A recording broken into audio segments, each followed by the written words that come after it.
Sister Myra Remily, and I have some questions for you, Sister. Okay, we'll see what we can do here. Okay, so my first one is, what led you to join the Presentation Sisters? Well, when I grew up, I was only 17, and I did not go to a Catholic school. I lived just south of here, Brentford, south of here, about 30 miles, give or take. When I grew, I didn't really think of entering the religious life as in a particular order, because I didn't know one order from another, because I just didn't have that background. We had summer school for religion and sometimes on Sundays in the church pew. So my faith education was quite limited to that. Sometimes we had sisters come, and I think I was impressed by them when they came to teach us in the summertime. And it kind of nudged the back of my brain. They were Presentation Sisters? No, not all of them. Okay. I think 1 year or two maybe there were, but they were another order of a Polish order, because Father, the pastor that we had, Father Motion, was Polish, and he had the Polish sisters come. Okay, sure. So my knowledge of sisters was very limited, but as I came in my high school years, senior year, I finally decided I better do something. So I visited with my parents, and they were okay with it. They were fine with it.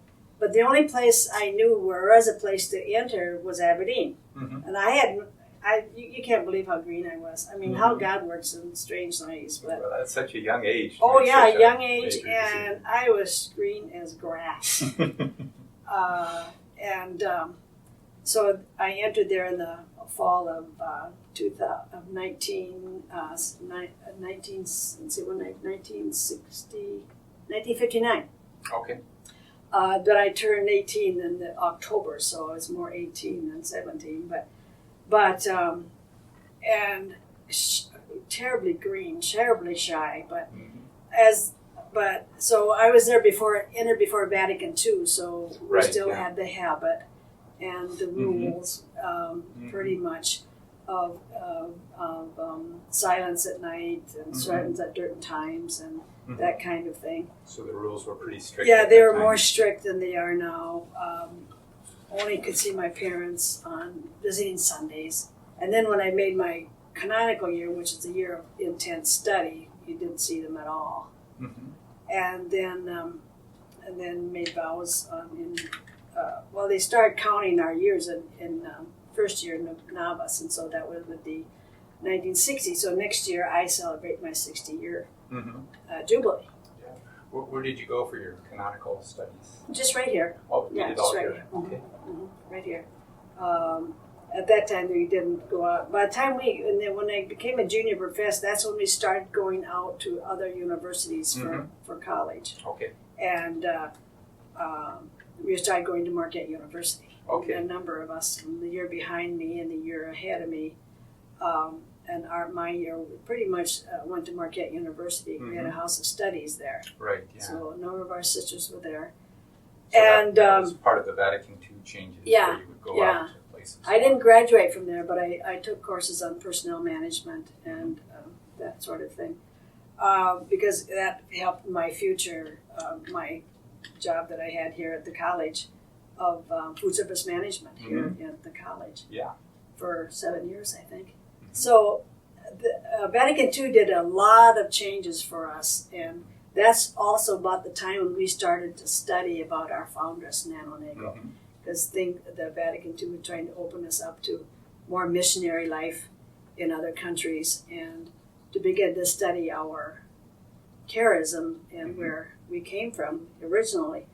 So before then, we never knew much about Nano Nagle. We knew who she was, and that was about it. But we gradually then we began to study her and learn more about her spirituality, her zeal, and we all became quite excited about her.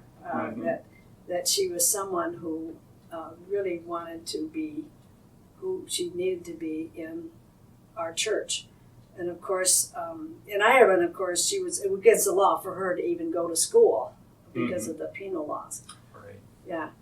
And so my inspiration came then little by little then the depth of my conviction came little by little because I had to learn from zero. Mm-hmm. But I love to learn, and so I never ever regretted coming. Mm-hmm. Right. You know, so it was a pure gift from God. So getting back to Nano Nagle, so as far as how do you see her as an inspiration, or as you learn more about her, Well, what did you? I think What parts of her life did you I pick think up it on? was her dedication to the poor. Mm-hmm. But I think it all started too when the first idea came to me about going into missionary life. I heard went to a couple talks about the poor that we need to work with, Mm-hmm. and so I prepared myself to go to missionary work. I in the meantime, though, I did get my degree in theology Mm-hmm. out of Steubenville University, Ohio, and I did some parish work.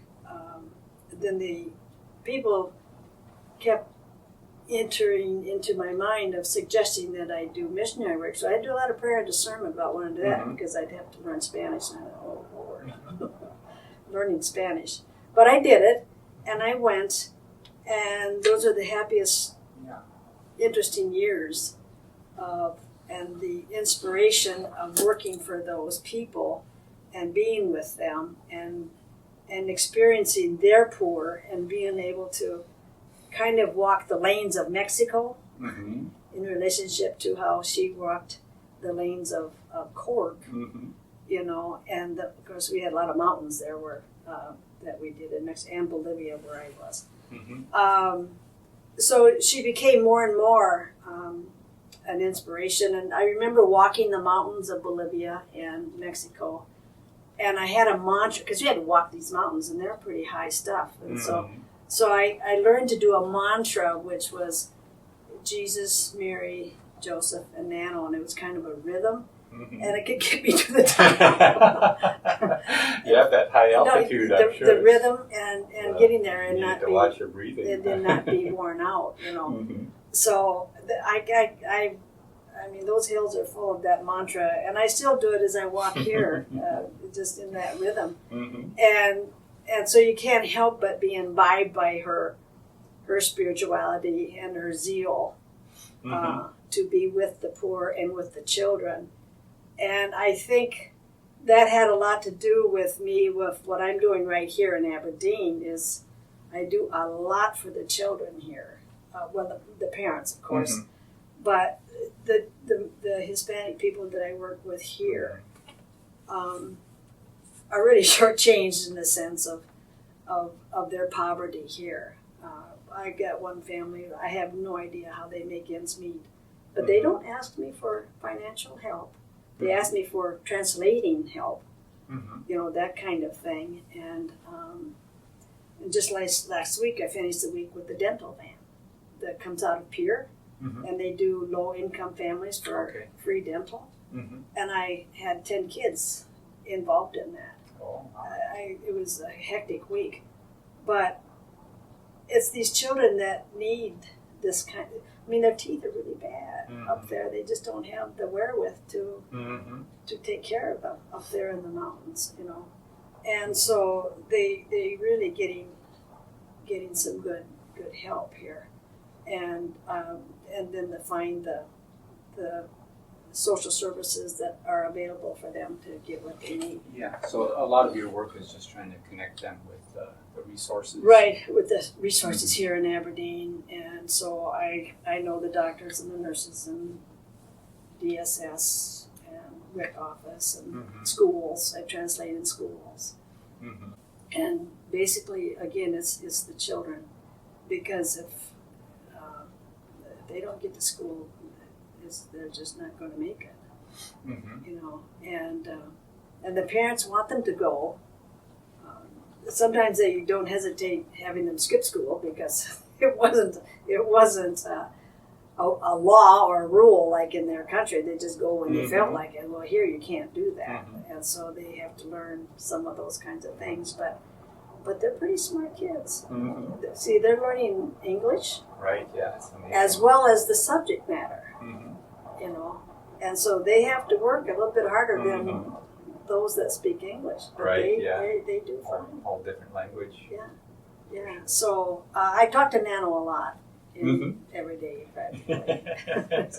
So did you have quite a bit of flexibility as far as the particular work that you would do within the presentation order? Right now we do, yeah, Okay. because I've done several careers. I've been in food service management. I was in parish ministry, and that was from there is when I went into missionary life, and that's what really got into my core was my missionary work in Mexico and Bolivia.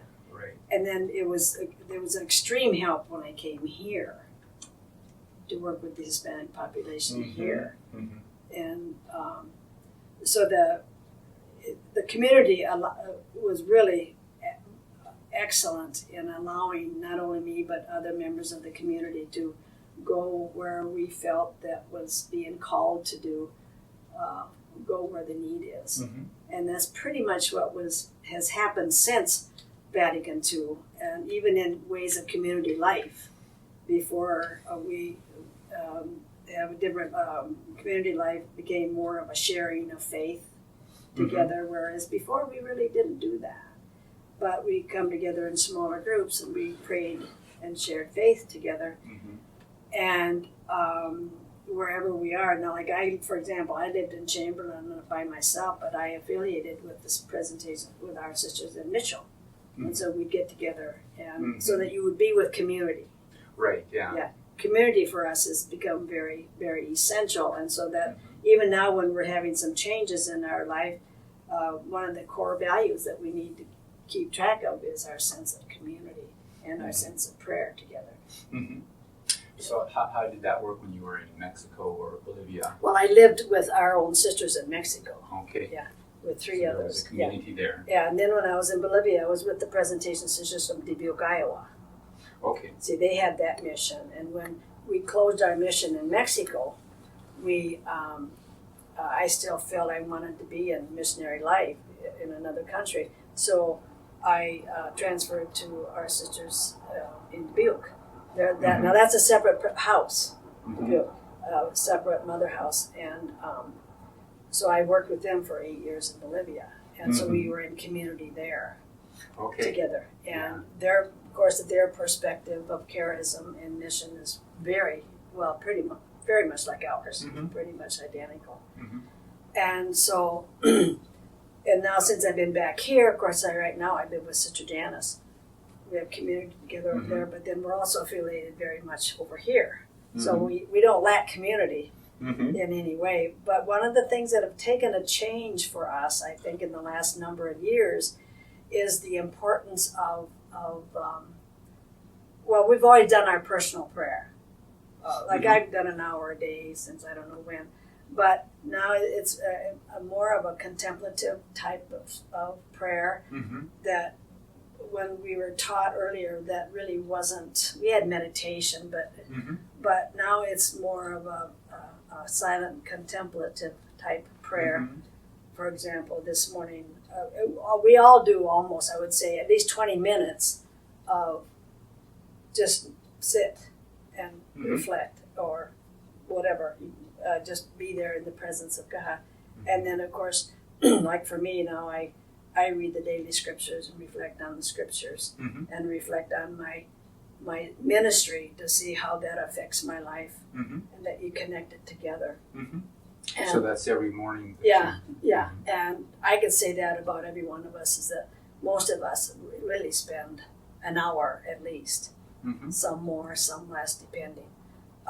Because it's extremely essential with what we do. I mean, there's no way I could do what I'm doing without the grace of God and the prayer time in the morning. Yeah, I wanted to ask you how you saw that connection between, as a sister, you have your active mission out in the community, and then you have the more contemplative prayer. It's very much, how much integrated. You know, it has to be. A lot of times, what I bring into my prayer in the morning, I try to keep part of it throughout the day of whatever was key things that might have come up. One of the prayers I don't know who wrote this, but one of the prayers I like is, Lord, let nothing happen this day that you and I can't do together. Mm-hmm. So your God, Jesus the Lord, is my companion along with Jesus, with Mary and Joseph and Nano, and they're just my companions. They just are. Mm-hmm. You know, they're just there. And in times of decision making for some of these families, I could never do it without the wisdom of God's presence, you know, with these people and with myself. Mm-hmm. So, I can pretty much say that with most of our sisters are in that mode, if you want to use that. Because even in our big congregational meetings, when we get together, we have periods of silent prayer as a group for discernment, especially when we're being discerning these coming days and I know what's ahead of us in our lives.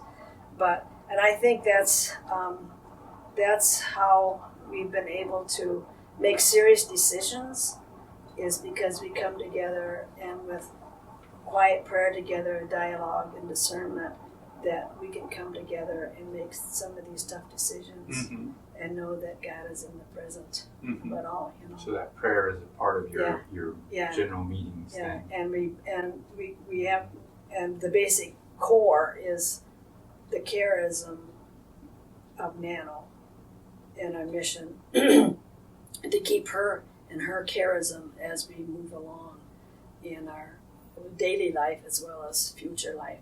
That to follow her charism is the key of where we go and how we go, you know. Mm-hmm. So without her, we just wouldn't be here. It always comes back to Nano. Oh yeah, always comes back to Nano. Yeah. Mm-hmm. Yeah. So you were able to go to Ireland and my trip. To walk where she walked and see the river where she played and swam, and the head school that she went to was an old house, castle-like house. It was about maybe a couple blocks or so from, and of course they were hidden. I mean, there was an empty place, and some itinerant teacher would come around and teach in secret because of the laws that were there. And so that's how she learned. And of course, her parents, and they were quite wealthy for an Irish Catholic family. He had a way of looking to the future and knowing, even though it was really against the law, he was able to keep his finances, I think, abroad. And so she came from a wealthy family, which is unusual at that time. But then she got the idea that when she saw the poor in Ireland, that something had to be done. So she started her own head schools and got several started in Ireland, to the point where her brother found out about it and was quite upset, because if the authorities had found out about it, they would all be in big trouble. But in the end, he ended up supporting her, and so she gradually started several schools in Cork and then other places, and got other women to help around the area in Cork and other cities and towns in Ireland, to the fact that everybody knows who she is and the Presentation Sisters. So you just see yourself and the rest of the sisters as continuing her legacy, her work. Absolutely. And we talk about her like she's just sitting right there, because we're so entrenched in her core issues, her core values, and her sense of spirituality. And one thing that she never intended for our community to be cloistered and to wear a habit. That was not her intention, but because of circumstances in history of Rome and the church, we that had to wear the habit and be cloistered, and that was not her intention. And so, as soon as the cloister aspect kind of lifted, then we started going out much more. And like the Ursulines, in Ireland she didn't even want her kids to come to she started the Ursulines to come in Ireland first, and they couldn't go out, so the kids went there, the students. Mm-hmm. That's not what she wanted, and so she still continued to do her own by visiting and starting her own school and going out and bringing them in. And that one book says, one of those books says that the city kind of overlooked what she was doing because she got the riffraff off the streets. Is kind of what the way it was stated. Right. Yeah. So they were having less to do with the kids in the streets because it was to their advantage. To their advantage. So they kind of closed their eyes to it, and so by the grace of God, she was able to do it. But and so whatever we say or do now and in the future, and as you well know, we're getting to be an older community in less numbers. But even then, when we do that, the charism and the mission, finding ways to continue that and to instill that into like our employees, our co-journers, and other people that we know and do to carry on those very, very core values that she had and that we try to follow as best we can, to keep that legacy going. Right, yeah. I think. And so different things are being said and done and promoted and trying to encourage more people to get interested in her zeal, and to continue. And that's not just here in the Aberdeen area. We're working on that on the national level with the Conference of Presentation Citrus in North America, and as well as internationally. So meet a lot of different ways of getting together to form that. Like you were here a few weeks ago, we had a group of sisters coming from North America for leadership skills and leadership direction here, and because they meet every so often in North America to keep that charism and keeping together and what we can do as a larger community. Yeah, it's good to make those connections from all over the different communities. And it's interesting to go to different convents around the world and know that Nano is right there. Yeah, they have amazing. the same pictures we do. Right, yeah. But she's a woman I've gotten to love as someone who is a high inspiration. And I hope someday that she can be declared saint. She should have been done that a long time ago. But in the process. In the process, Yeah, that would be great. Yeah. And more people know about her. Yeah, especially in worldwide. I mean, I don't know how many we are right now, a couple thousand, I suppose. I don't know. But just to keep her spirit going. It's interesting, some of the early times when she was in France and she could have stayed there. Yeah, she could have stayed there and had a happy life. Right. Highfalutin life. Yeah. She was wealthy and belonged to the upper classes. But her sister Anne was very responsible for her to get in touch with her. Yeah. Her inner core. Yeah, she must have been quite a person. She died so young. Yeah. But that was a great inspiration for Nano. Yeah. But she was a reflective woman too, and if she hadn't have that ability to reflect on what she sees around her and make a connection with where she is at with it.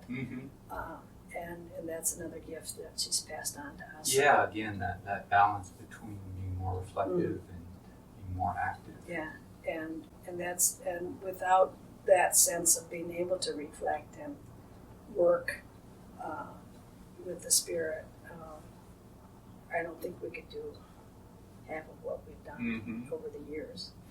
I don't think Nano was ever much into politics per se, as far as trying to change laws or. No, she's never done that at all.